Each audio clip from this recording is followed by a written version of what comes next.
I think it's absolutely insane.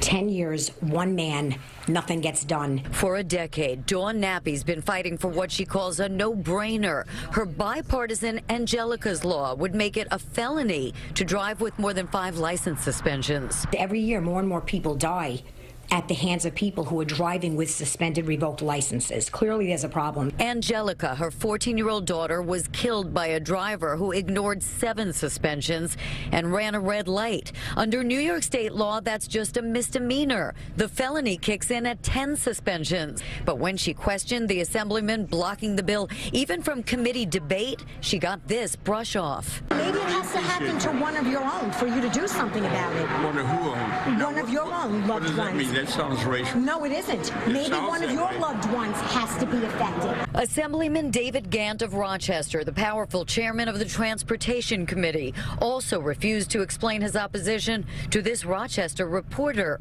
Oh, I don't talk to the news media.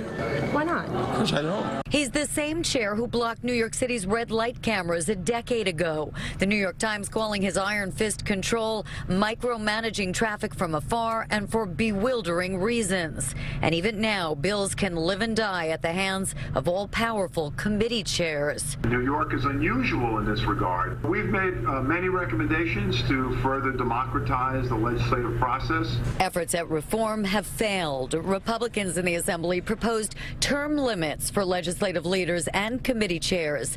Minority Leader Brian Kolb says the Albany way must change. Too much power is concentrated in too few hands, and this is why you have an abuse of power. And now a Hail Mary from the bill's Republican sponsor, Assemblyman Dean Murray, has turned in what's called a 99 form, which forces the bill onto the committee agenda. It's risky because you don't want to anger the chair, if you will. His only move, he says, to circumvent a stacked system. When you get to a point where you have one person that can put a halt to the process, that's bad. And that's what we have right now. It is anything but democratic. Murray says he'd modify the bill to apply to only moving violation suspensions. Now Gant must put Angelica's Law on his committee's agenda by the end of the session. When might that be? That's one of our many questions his office has not responded to.